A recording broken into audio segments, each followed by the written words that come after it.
Bismillahirrahmanirrahim. Assalamualaikum warahmatullahi wabarakatuh. Perkenalkan, nama saya Ainun Nabilah Syaban dengan nomor NPM 24062120003 dari Program Studi Agama Islam Fakultas Pendidikan Islam Keguruan Uniga.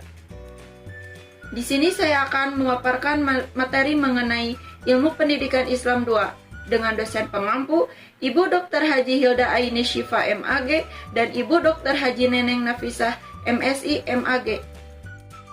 Baik, kita langsung saja ke materi. Hakikat pendidikan itu adalah pembentukan manusia ke arah yang dicita-citakan. Dengan demikian, pendidikan Islam adalah proses pembentukan manusia ke arah yang dicita-citakan Islam.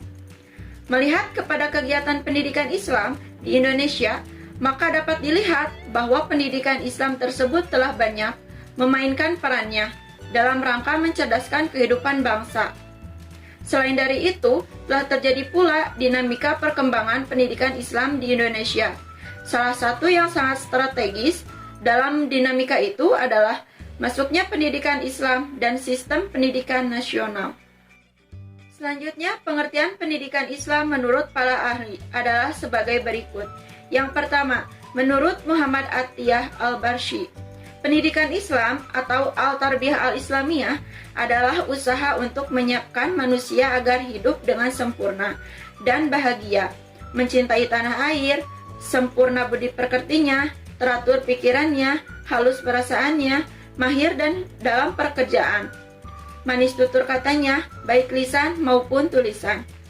Selanjutnya, menurut Yusuf Al-Qardawi, pendidikan Islam adalah pendidikan manusia seutuhnya, akal dan hatinya, rohani dan jasmaninya, akhlak dan keterampilannya.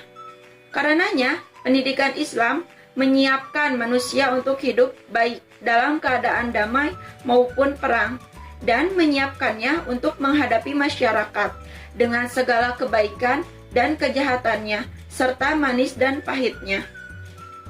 Yang ketiga, menurut Hasan Langgulung, pendidikan Islam merupakan suatu proses penyiapan generasi muda untuk mengisi peranan, memindahkan pengetahuan dan nilai-nilai Islam yang diselaraskan dengan fungsi manusia untuk beramal di dunia dan memetik hasilnya di akhirat. Teori pendidikan dan pengajaran berkaitan dengan pengembangan pendidikan Islam adalah sebagai berikut. Yang pertama, teori yang berkaitan dengan tujuan pendidikan Islam dan pengembangannya. Yang kedua, teori tentang pelaksanaan pendidikan dan pengajaran atau jalur jenjang dan jenis pendidikan. Yang ketiga, teori pengembangan potensi diri dalam pendidikan dan pengajaran atau program belajar 9 tahun. Yang keempat, teori lokalisasi pendidikan, yaitu pengembangan potensi kebudayaan lokal dan penerimaan iptek modern dan kemajuan dunia pendidikan. Yang kelima, teori pengembangan kurikulum yang berbasis pada kemajuan iptek, potensi masyarakat dan budaya lokal, dan keyakinannya serta kepercayaan dalam ajaran agama yang dianut.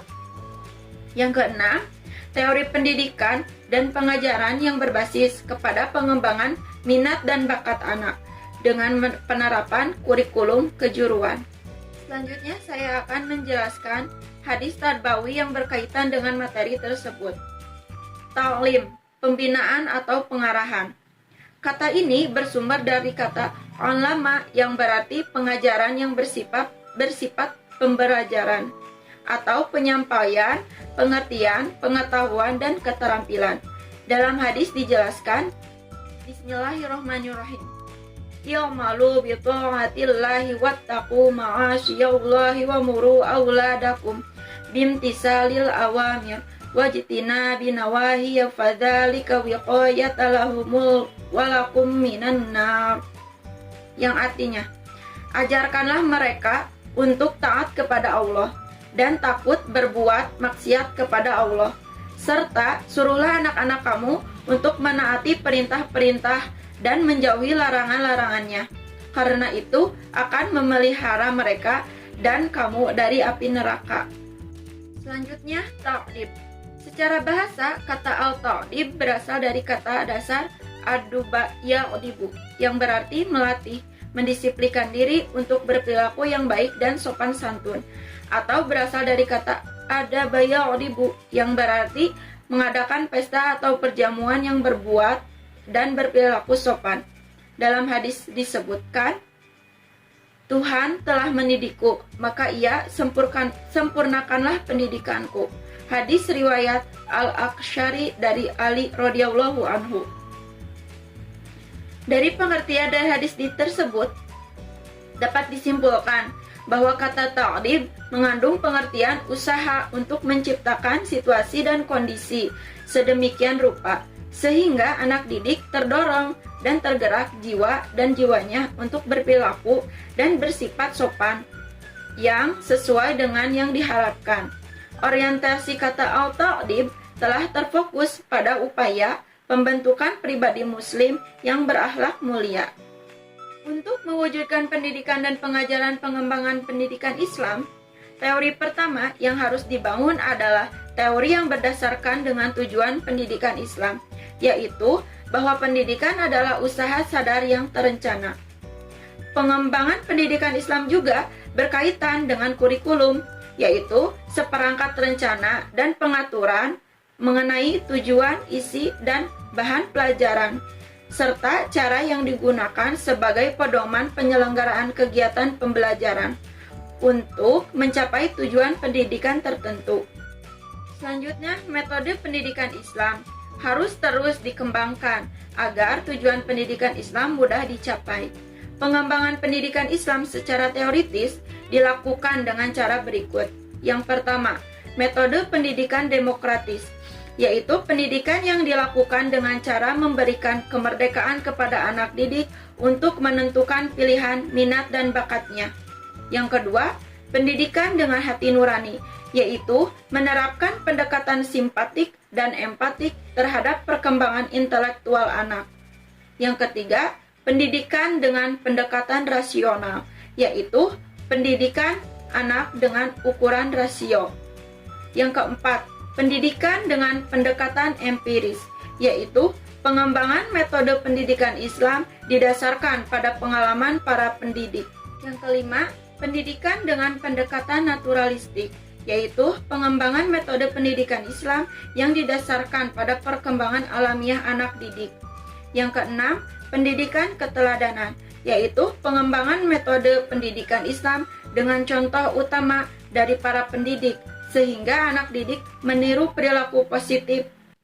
Dalam proses pendidikan Islam, metode mempunyai kedudukan yang sangat penting dalam upaya pencapaian tujuan, karena ia menjadi sarana dalam penyampaian materi pelajaran yang tersusun dalam kurikulum.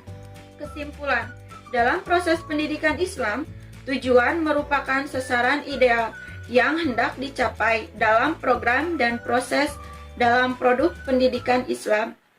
Dengan memperhatikan kekhususan tugas pendidikan Islam yang meletakkan faktor pengembangan fitrah anak didik, nilai-nilai agama dijadikan landasan kepribadian anak didik yang dibentuk melalui proses itu, maka idealitas Islam yang telah terbentuk dan menjiwai pribadi anak didik tidak dapat diketahui oleh pendidik muslim tanpa melalui proses evaluasi. Evaluasi dalam pendidikan Islam merupakan cara atau teknik penilaian terhadap tingkah laku anak didik berdasarkan standar perhitungan dari seluruh aspek-aspek kehidupan, mental psikologis, dan spiritual religius. Pendidikan dalam agama Islam sangatlah penting, terutama pendidikan agama Islam. Karena pendidikan agama ini adalah modal dasar dalam pembentukan karakter anak didik. Oleh sebab itu, pendidikan agama ini digunakan sebagai media untuk menuju pendidikan yang lebih baik. Baik, mungkin itu saja materi yang dapat saya sampaikan. Mohon maaf bila ada kesalahan. Wassalamualaikum warahmatullahi wabarakatuh.